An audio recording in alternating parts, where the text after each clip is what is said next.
I mean, let's be honest, it just wouldn't be a day ending in Y in 2021 if we did not do another Scott Adkins movie.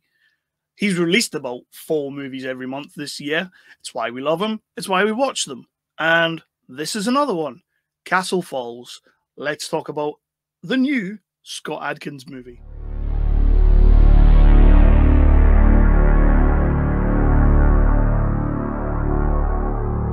Yes, I am back, people, and this is Nerdly Out Loud, the official channel of nerdly.co.uk, your favourite British home for all of your news, reviews, and exclusive interviews. We like to cover everything from the big budget to the low budget to the no budget. So if your movie is made by Marvel or Warner or Disney and is going to hit the cinemas and do $1 million trillion bucks, we're going to cover that movie. Not really, though, we tend not to.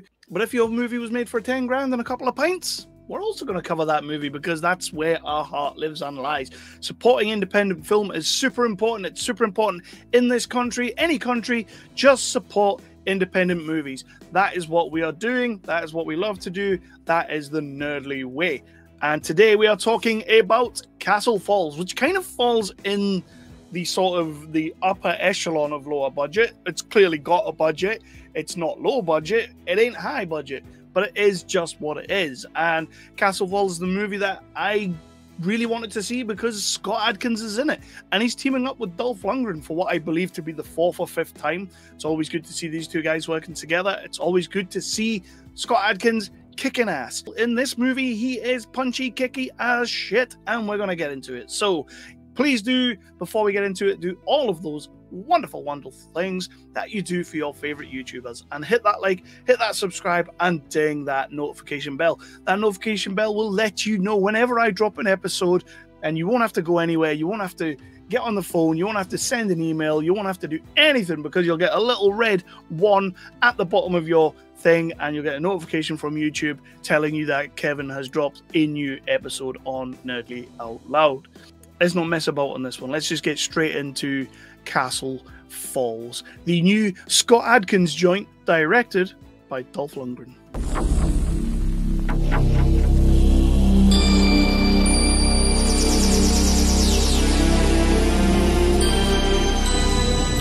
And now, our feature presentation.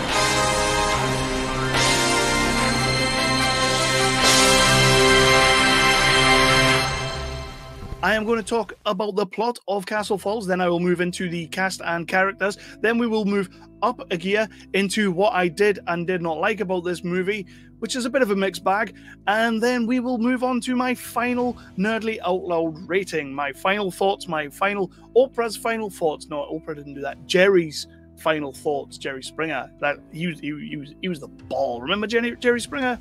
Everybody loved Jerry Springer, right? Where I give you my final rating. And, of course, do remember, it is not the rating of Nerdly as a whole. It is just my rating. We have many, many good reviewers and contributors and everything over on the website who has a couple of people have written about this movie. I'm sure they all have their own thoughts and feelings about these movies, so do check them out as well. It gives you a more broad spectrum of what you can expect from these movies. So let's get into the plot of Castle Falls. Castle Falls tells the story of Mike Wade, played by Scott Adkins, who we all love and we all know and we all want to be, and women want to be with him, men want to be probably with him as well, but it's Scott Adkins. What are you going to do? Yeah, so Mike Wade is he's sort of down on his luck a little bit. He used to be like an MMA fighter, or he's trying to like get into it, but he doesn't have that killer instinct, and he just doesn't have that sort of I'm going to end you mentality, which is kind of holding him back in that sort of career. So he decides after one final shot with his coach, he's going to give this guy a beatdown.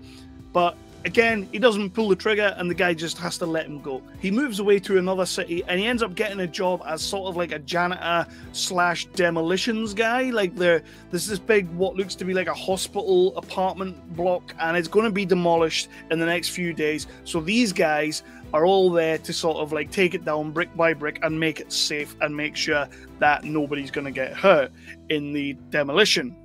We also meet Richard Erickson, played by Dolph Lundgren, who's sort of a prison warden guard type thing, who has a relative who's stricken with what I believe was cancer, and she's sort of dying, and he can't really afford to pay for the therapy that she needs to get her through it.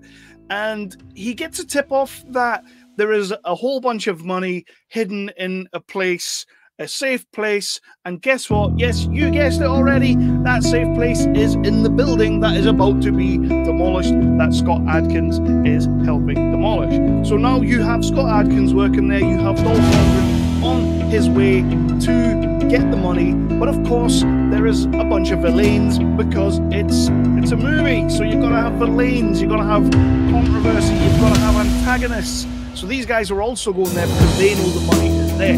So now you have three sets of things going on. You have Dolph Lundgren getting himself there to get the money, you have the lanes on their way to get the money, and you have Scott Adkins who has just found the money. Now, they're going to have to deal with this. They're going to have to take him out, they're going to have to take Lundgren out and get the money. So that's kind of what the movie is, and you're on a ticking clock because the building is about to be demolished, don't forget. It's going to be a kick-ass time all the way. So let's talk about your cast and crew. And I've pretty much already spoken about the main guys. So Scott Adkins, Dolph Lundgren, they're both brilliant. I mean, obviously Dolph Lundgren is not really doing any of the heavy lifting. Most of his action scenes are gunplay and very close quarters because he's getting on a bit. And don't forget, he also directed this movie, so he ain't going to be throwing himself into those big balls-to-the-wall action sequences.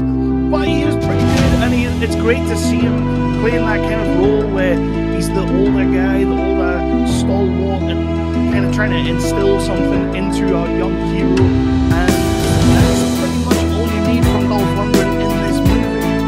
Going forward, didn't really give much of a hint what happened to him, but he was decent. He was good enough. Good enough.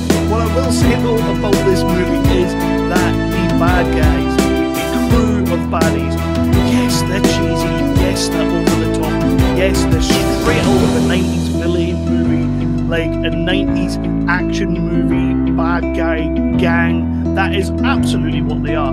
But they can all punch and kick like a good one, they can all shoot like a good one, and they can all act accordingly. And by that I mean they're not bad actors, they just know the movie that they're in, they know what their role is. Like, they are the Bennett character. They are the over-the-top cheesemo guy or girl in one case, and she is bloody brilliant, by the way. I genuinely did like the gang. I thought the gang were cool. They all play those roles really well. So I've got nothing but good vibes towards the antagonists of the movie. Of course, I'm loving my heroes, but it's always good when you can actually root for the baddies as well. And I don't mean like they've got a story that compels me and I want them to win. I mean, I just root for them because they're dickbags, and I like a dickbag. And I think I'm pretty sure I've gone on record saying this on the channel. So cut me some friggin' slack. So what I'm going to do now, I'm going to tell you what I did and did not like about this movie. And what I did like about this movie was the action. The action, again, is fantastic. You expect nothing less from the man that is. He is doing some really good martial arts moves in this movie. He's actually getting some pretty decent gunplay. There's a lot of like demolition stuff going on, so it's kind of like he's got to get in nice and close. Nobody wants to shoot a gun when there's bombs all over the place. So I really rated the martial arts. I really rated the action, and even the baddies had some good stuff to do too. Sometimes you worry that they may have just cast a bunch of guys that are going to look like good baddies and play good baddies, but these guys, even the ones that couldn't really cut it fisticuffs wise, they did cut it in the sense of, I'm a threat, you're going to have to work to take me out. So that's good, that's great, that's always awesome. My negative, I only really have one negative, but it's a pretty big negative. And it's just that the movie's generic. Like, and it's not a bad thing. If it works, it works. You don't have to invent the wheel every single time. There's enough backstory and plot for these characters that the movie can carry on existing the way it is, but it is just really kind of generic. It reminded me, like, remember that movie in the, I believe it was like 90s, Trespass, with Bill Paxton or Bill Pullman, or it was one of them. I'm sure it was Bill Paxton, and I think Ice Cube or LL Cool J was in it as well. Like, Trespass was a great ass movie, but this movie essentially follows that plot, but with more punchy kicky stuff, which is fine.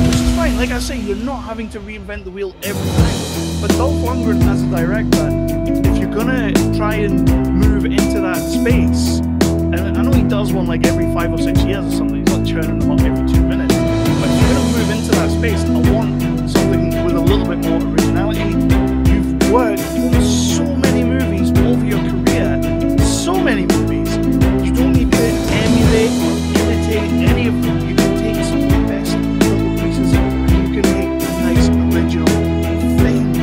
And that's all that I really had to say about the plot. It was just quite generic. There's not really anything new going on here.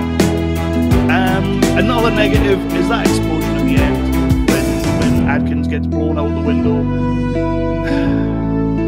It wasn't terrible, but it also wasn't great. It just wasn't great. But again, this is a movie that, although I'm sure it had a bigger budget than most of the stuff I watch, it fell short on those effects. I did enjoy it. So with that, I'll get into my final rating. Not the rating of Nerdy as a whole. There are many other people over there who will give you their 2 cents on this movie. And first of all, I'm just gonna say, I think Adkins is in a space right now that he is just ready to blow up. He's been consistently working away for years, and his work ethic is strong. You can tell he's churning out movies left, right, and center. And I don't mean that in a bad way, as in like he's not doing it in a Bruce Willis way. He's doing it in like somebody who churns out movies. He's doing it in a classy way, and he's making good movies, good choices, working with the right people, which is essential in this game. You know, he tends to have these people that he knows are going to work well with him, and he will work well with them. So that's all good. But I do think he's on the precipice of just blowing up and just becoming this huge deal, like on the main stage, mega blockbuster movies. I can see it coming. I just think he's got it. He's got it in spades, and he's going to get there. Dolph Lundgren as a director, I need to see something else. I just need to see something else. This to me was a movie that I would see Dolph Lundgren being the leading man in and being on the shelf in Tesco's, which just destroys me. So on to my final rating, and I'm gonna give this movie a 3.5. I didn't hate the movie. I did really like the movie. It was an easy time. It was a good movie to watch. I was able to just watch some good fight choreography, and to be honest, most of the score is on the fight choreography because there's a lot of it and it's mostly great. There's not really anything in there that makes me go, oh, that would never happen. Like, I genuinely liked it. I think the cast are brilliant. I think the bad guys, the evil villain guys, I think they're all wonderful, firing on all cylinders. A little bit too cheesy at times, but I can get away with that because I know what the movie is. I know what I'm watching. But it falls down for me in the fact that it's originality. This could have been any Dolph Lundgren movie, any Dolph Lundgren starring movie. It could have been. And that for me is, it's not a sin, but it's a misstep. It's a misstep for me. So 3.5. I did love the movie. I did really like the movie, and I want everybody to check it out. You should check these movies out anyway. Like, they're available in this day and age. If you're not watching every movie that comes out, well, there's something wrong with you. But it is a 3.5, and I'm going to stick on that, and I'm going to move on and just let everybody go and have some tea or whatever you're doing. You can move on to my next review, which I'm sure will be coming out in like a couple of days. Please do all those amazing things, which is like, subscribe, and ding that notification bell. Dolph Lundgren, cast Scott Adkins again. I'm all for that. Bring me something a little bit different, though. Like, Adkins, brilliant job well done. Fantastic. I'm all about that. And to anybody, all the guys that played the baddies and all that, you're great. So I'm going to leave it with that, and I'm going to be off. So see you next time.